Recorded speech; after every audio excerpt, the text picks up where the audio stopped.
My name is Charlotte Feury, and I am interviewing Mr. Tim Feury, my GPA, on March 23rd, 2017. Thank you so much for taking time out of your day, GPA, and agreeing to speak to me today. Now let's start with the first question. How are you connected with the local community? Right now I live in it, but I'm retired, but I grew up here. I first moved here, I believe, within a year, 1946, after the war was over. And I lived here through 1967, when I graduated from graduate school and then went on to work.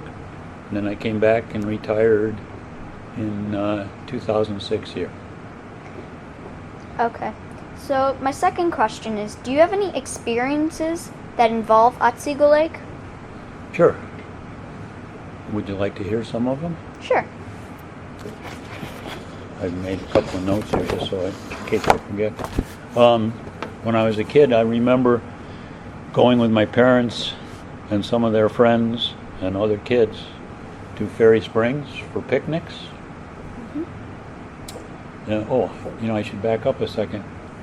Finally, after I got thinking about this, my first place where I lived in Cooperstown was right after the war, was at the mansion that's at Brookwood Gardens now. That's because there were very few houses available coming back to Cooperstown. So my father arranged for us to live there. I think we only lived there about 3 months before the house we lived in for quite a while at 53 Susquehanna Avenue. Okay. Would you like to speak any more about any experiences that involved a lake? Do you have any more to speak about? Of the lake? Sure.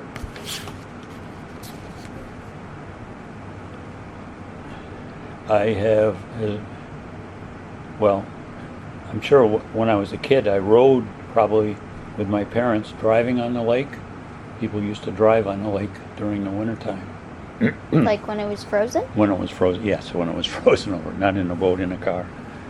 And I also did that later on, coming back to Cooperstown in probably around 1970. Came back with my family and we drove on the lake then. That's very interesting. So, and the other thing is, my father, your great-grandfather, was a lawyer in Cooperstown, and the building at Glimmerglass now, Hyde Hall, he was an executor when the people that owned it died, and he had in charge of distributing the property and everything. And I can remember going with him when I was, I'm guessing, around 10 years old, and I walked through Hyde Hall, and it still had all its furnishings, and it was before it got damaged and had to be repaired. But that was, you're almost going in like a ghost house, as I remember. Huge. Okay, so I'll ask you my third question. What is your most favorite memory of your life in this community? Oh boy, that's a tough one. Probably, one of the good ones was in high school. I played basketball, and I was one of the 5 starters on our team our senior year, and we went undefeated in the league that year. Wow. And we had and the other interesting thing about that, the 5 starters on the team, all of us went through school together, from kindergarten through graduating. Wow. So we knew each other pretty well. And we had a good time playing basketball. I'll go with my fourth question. Can you tell me about your education through your, kindergarten to college? Through kindergarten through college? Well, as I just mentioned, kindergarten through high school at the school in Cooperstown, which I don't want to go into too many details, but yeah, we went that whole time in the same school building, because the elementary school that we're sitting in now, I believe, started in '54 through 6th grade. And the year this started, I was in 7th grade, so I never went to school here. So where did you go to school? The building is where the Cooper Lane Apartments, that's where it was, where the Cooper Lane Apartments, they were torn, the school was torn down and the apartments were built there, next to the Methodist Church.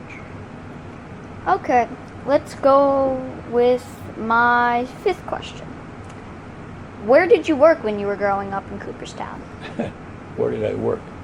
Well, that was interesting too. I think I worked some summers at what was the playground. They called it the playground during the summers.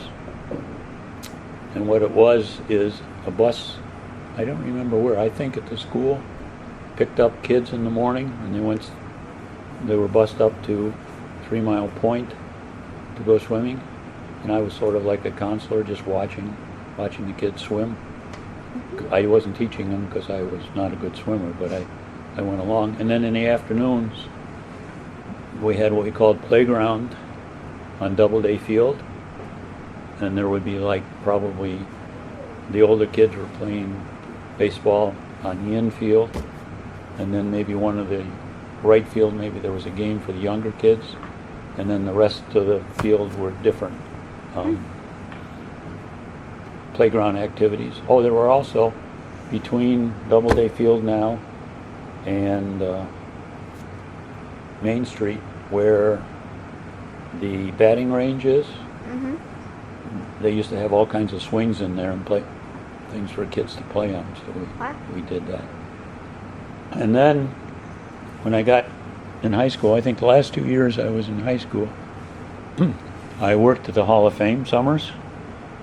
And I also I skipped a year when I was traveling with my parents, and then I came back to the Hall of Fame for 2 more years during the summer, because at that time, the summers, well, just like now, were so busy. The regular janitors went on nights, so they needed somebody around to do things during the day. Like, we'd open up the museum, and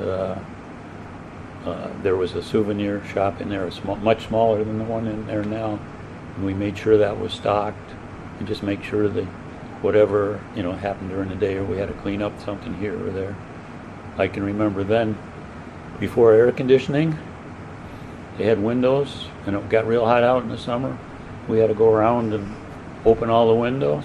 That must have been a lot of windows. Yes, there was a lot of windows. And then all of a sudden it started raining. You had to run around and close them all. Okay, let's go to the 6th question. Yeah. So, where did you get married? The Methodist Church in Cooperstown. Okay. So, number 7, where did you move once you retired? Like, where did you live in, like, what house when you retired? Well, the first, just immediately after I was retired, was in Manlius, New York, because I'd worked there for over 20 years for Blue Cross and Blue Shield. And then we moved back to Cooperstown. And we lived because at that time, my parents' house, they were not living in the house anymore. Well, my father had died by then, and my mother was in a retirement home. So we lived at 4 Chestnut Street. Okay, let's go on to my 8th question. So I know this may be hard to think about, but how many years have you lived in Cooperstown altogether? Like counting the years from. Well, we can do it. We can do it. I guess I say it. I started in 1946, and I consider this my residence through June of 1967. So, I'm sorry. What? Oh, in Cooperstown. Yeah, right. Yeah. So, 43 to 2000 is 57 years. Right? Yep.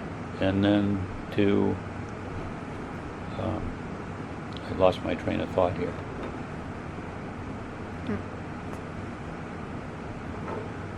Oh, 43 to 67, very simple. That would be 24 years. So 24 plus 57 is... No, I'm saying, I've got confused. You said, how long did I live in Cooperstown? Yes. Well, 46 to 67. So that's 21 years. So you've lived in Cooperstown for 21 years? Then, and then back basically in 2006 until now. So that's 31 years. Yes. 32 years. Give or take. Yes. Yeah. Okay, so this is my 9th question. Do you have a reason you love Cooperstown so much? It's a small town, and there's usually a lot of going on, like with the Hall of Fame. And in previous years, they had the Hall of Fame game here, they still have a game here, but it's not with the professional teams. They used to come here until 2003. There'd be a team from the American League playing a team from the National League. Do you like baseball? Sure. In the Hall of Fame ceremonies. And what I remember about Hall of Fame, the ceremonies, like in the middle 50s, were on the porch of the Hall of Fame, and you could watch it standing around the platform they had up there. You could go over, it wasn't that popular then, you could sit on the post office steps and see. And in a couple of years there, I got some real good autographs. I got, I think, 2 of the original inductees, Ty Cobb and Cy Young. So let's go to my 10th question. Where's your favorite place in Cooperstown? That's a tough one.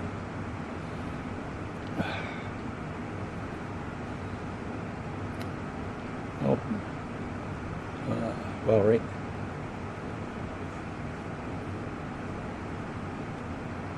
Let's just do just it. because... Well, I love, sitting down to the lake, whether it's at the lakefront or the Otisauga lawn. I'm a golfer, so I like the golf course, beautiful views and walk around the golf course. So you like the lake, looking at the lake a lot? Oh yeah, yes. And on the side, one crazy thing I've tried once because I've heard of people doing it, is to drive when you start on a golf course hole, you go on the tee, and you drive as far as you can. Well, the 18th tee, is an island, and you could shoot straight for the green, but it's 500 yards, so you would never make it there. But a couple times I tried it in February when the lake was frozen over, trying to bounce the ball across the ice to the green, but that didn't help very much. Okay, let's go to my 11th question. Did you have a favorite elder that you liked when you were growing up in Cooperstown, like your parents or like someone you looked up to, like an aunt or an uncle? Other than, I guess, my uncle Howard, who was married to my mother's sister, and he was quite the character. And between my aunt and uncle, I would go to their house every once in a while, and they taught me how to play card games like bridge and canasta, and he was always joking around. I can remember one night playing basketball, the high school basketball game, and I hear somebody cheering for Jasper, and that's what he called me, Jasper. So I'm sure I had a big smile on my face, trying to figure out where he was coming from, yelling at me in the crowd. But he was fun like that. Okay, let's go to my 12th question. What were your favorite life lessons? Like, what was your favorite life lesson, or one or two of your favorite life lessons that you learned in your life? Can you give me an example of? Like, my life lesson that I've learned over time is that if you want to get a good grade in school, you have to pay attention really well, like a life lesson. Okay. Well, yeah, I love school, and I can't complain. I did very well in school, and that involved studying. And I can remember, for example, I took world history in when I was a sophomore in high school. Mm-hmm. Just so happened the teacher had to be a friend. Was a father of friends in my class who were twins. And I can remember him saying, to get a good mark in this class, you have to burn the midnight oil, which means, spend a lot of time studying. And I did fairly well in the school and finished high in the average of my classmates. Okay, let's get to my 13th question.